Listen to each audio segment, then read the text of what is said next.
welcome back to my channel. I am Shavicia and I have one of my closest friends, Keisha Marie, here. Hi. Today's topic is about heartbreak. We both have some real heartbreaking experiences. And as we were talking through our experiences, one day we realized, I know there gotta be other people who go through heartbreaks as bad as we do. So today we wanna talk about that. Well, I've been heartbroken and I don't like it. I don't take well to it, so that's why I don't really date like that, because my heartbreaks are bad. Like, I feel like there's this belief that when you break up with someone, you're supposed to get over it, or you're just supposed to take some time and, you know, be with friends. They say you go out with your friends and do things like that. I don't do that. Or the only way to get over one is to get under another. If y'all heard that, ditch those friends. Have you done that? Before pre-Jesus. That's not like all my last relationship.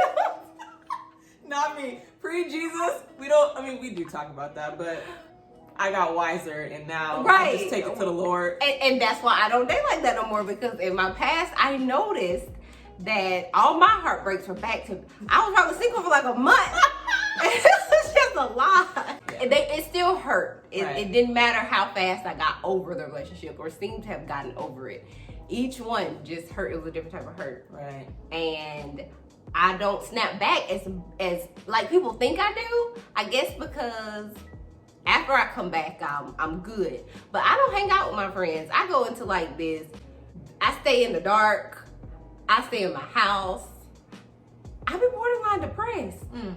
We're kind of similar though, except for I verbally process breakups. Like, anybody who's my friend knows that they probably get called like 40 times to say, well, what about this? What do you think about this? No, it's always different for me. For them, it comes down to the same thing, but there's so many layers, I feel like, to a breakup that you just have to get out, and then, you know, you're good. After I verbally process, I'm good, but a lot of people don't do that. But I do stay in my house, and I do be in my bed, and I do be calling out sick. Like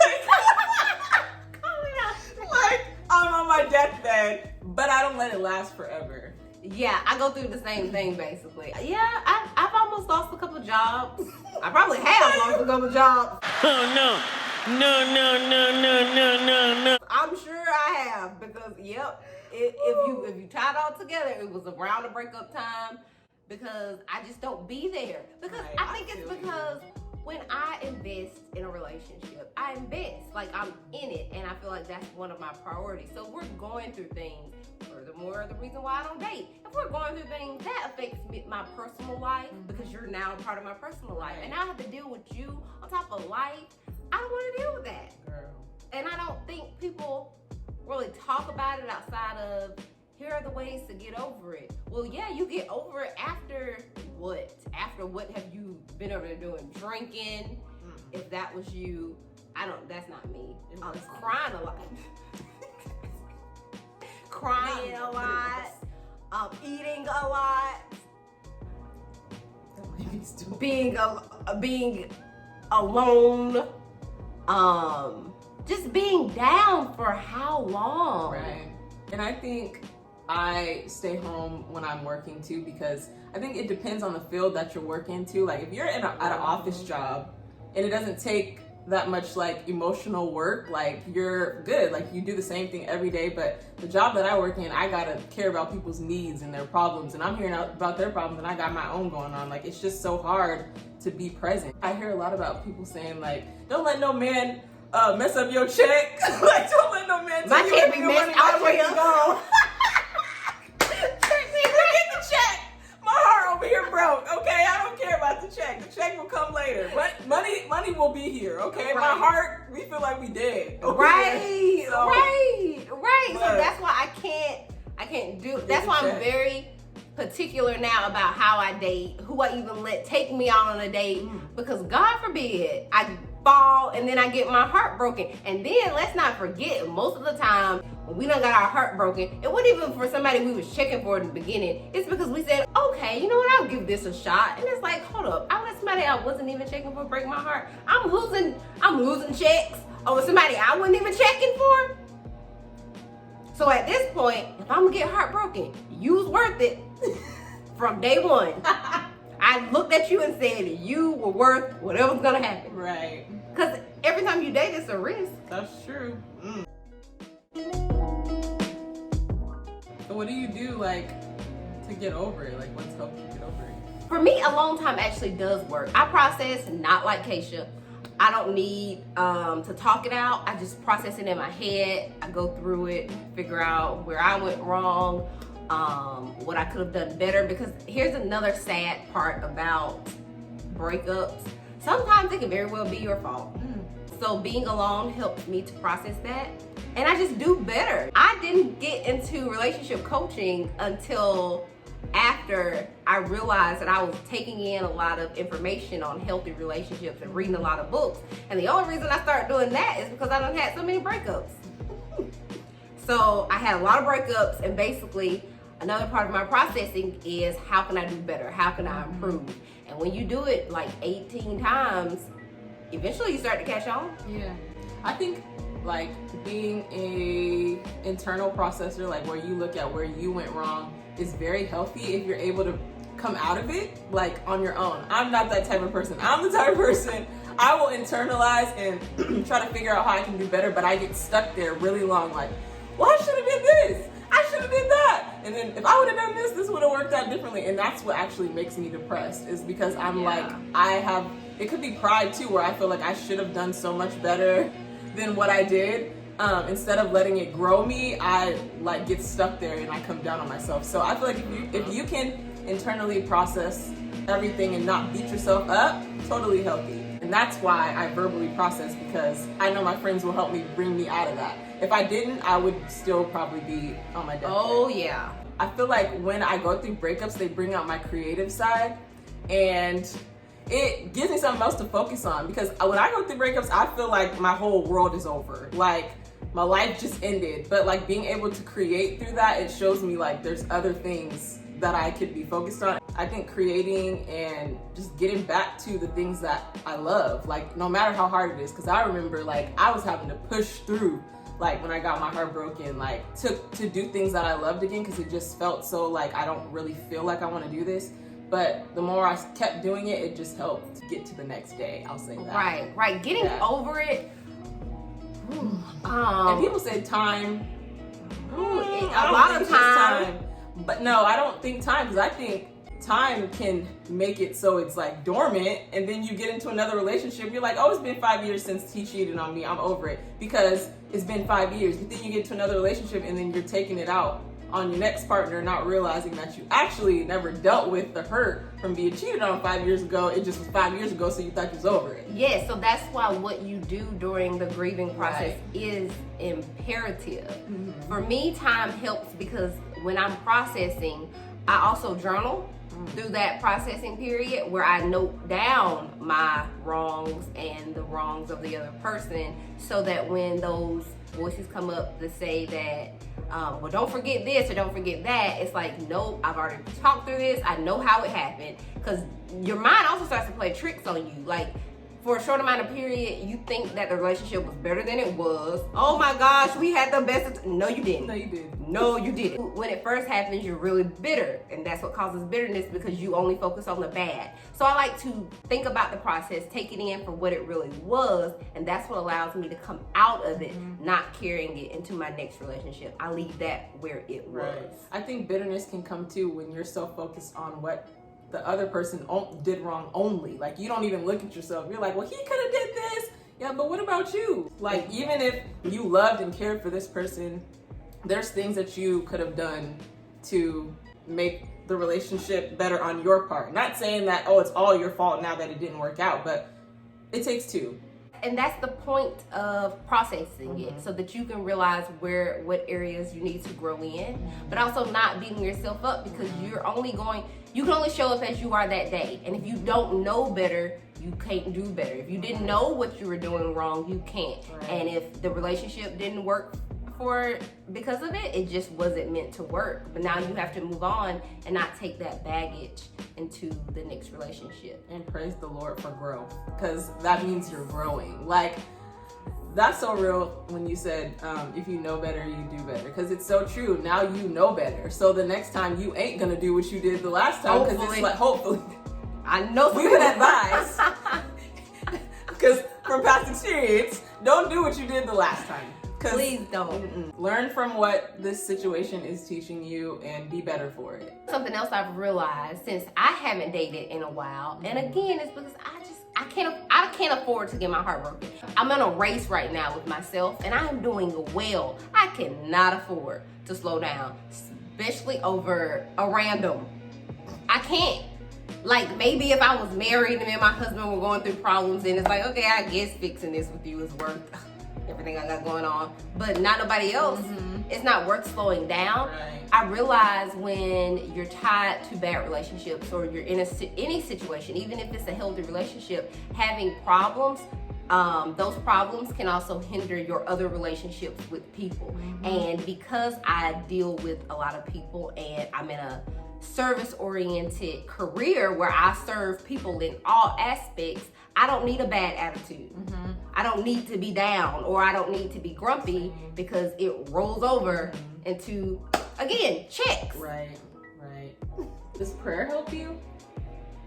Prayer helps me. Okay, let me tell you what don't help me. Okay. When I'm going through anything, and the first thing and the only thing the person can say is, "Did you pray about it?" Same. Duh. What do you think I did for? Well, how about this? As believers, most of my friends are believers, so I kind of feel like that's common sense for us at this point. We're gonna take it to the Lord first. But I do, if you're not talking to someone who's a believer and they haven't really dug into their spirituality, that is a way to start. I tell you what, the God know how to bring you to your knees through a breakup. Absolutely. You be real humble. Absolutely. Everybody gets humble. And we be like, Lord, please help me. It's like, there you go. All these years. I ain't got off my knees since. Hey, look, it's cool. When God wants to get your attention, he sends a breakup. Right. No, that's real. Majority of the stories I hear from women from how they came to Jesus was because they got their heart broken.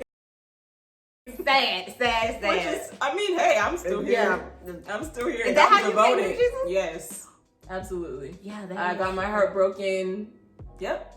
Or I broke somebody else's heart and it made me feel bad, and I was like, I'm sorry. I'm never gonna do this again. Yes. My brokenness brought me to the Lord. So, hey. But I was gonna say prayer because I realized that I can sit with God for hours and just cry. Like, I can't do that with my friends. They're gonna get annoyed at me. But God never gets annoyed of hearing me cry. Sometimes you have to push past your feelings. Like, I don't want to pray about it all the time. I don't want to go sit and listen to worship music all the time when I'm going through breakup. It's quick to call my friends. Right? Be like, yeah. Just give me advice. I just need it right now. But he has all the answers. Like, I be going to my friends about stuff where I just be like, I know the Lord gonna take care of this. But it would just be nice to get some reassurance right now. Sometimes it's just not ever worth it when you can just go to the Lord. And so that's helped me. During my last breakup, when I finally went to the Lord, because the first couple of days I didn't pray about it because I was just angry. And I knew that I knew the Lord was present, but I'm like, only thing he probably gonna say is I told you so, which would have been warranted. So to be honest, when I finally did go in my closet, it was like about time. That's what he said to me. And I was like, I know, we all knew this was coming. Right. Thanks. Right. And then it was just like, okay, get up, let's go. Move forward. Because I knew better at that point. I was a firm believer in God. I knew better by that time. That was just unnecessary. And God was not playing with me. You're so funny. Another thing is, sometimes we are in relationships and we know we're not supposed to be in them in the beginning, and our heartbreak is just the consequences of our actions. It's not the only learning experience is to be obedient, to not get into the situation to begin with. It's like touching a hot stove. You're gonna learn after you touch it. Yeah, but also with that too, every breakup that I've been through has served a purpose. Like, I think I don't remember that when I'm in it, but when I'm out, I'm like, dang, I see why you did that. Like, the pain hurts, but it's all for a purpose. Like, I don't regret any relationship that I was in previously just because of who the woman that it's making me into today. So I feel like in the moment, it sucks. I hate it. But then in the end, I thank God, because I'm like, I see what you're doing through that. So what lessons have you learned through your breakups? Too many to count. But I'll say the biggest one, that nobody can complete you, pretty much. I think that would be the reason why I would get into every relationship, was because I thought that this person was going to make my life better somehow. And in a sense, people do make your life better, but I feel like you have to be in a place where you are totally okay with just being with you. That you're not looking to this person to like make your life. They can be in your life and add to your life, but they don't make your life. And I think that's why after every breakup, my life will be completely over, is because I made this person into somebody that they were never meant to be made into. They were not my life. They were just an add-on to my life. And so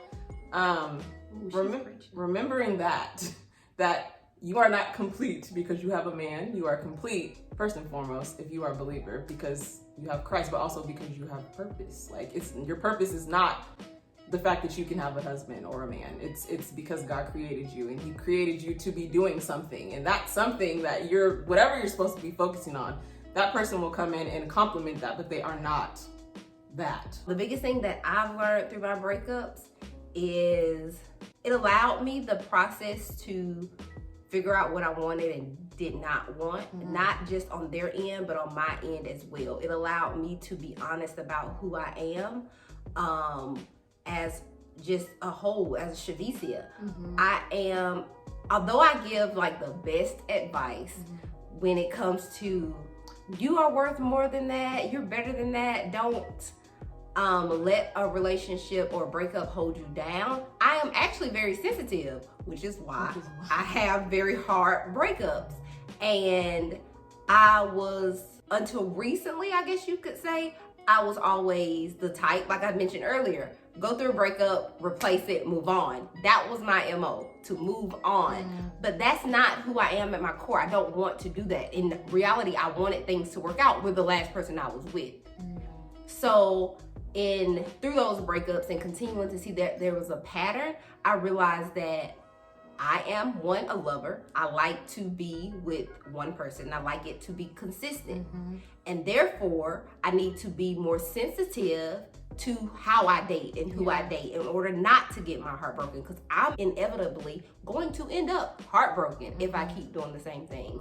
So now I'm just aware of who I am, to the point where it's like, no, I can't just date anybody, because I get very invested and I want something that a lot of people aren't offering nowadays.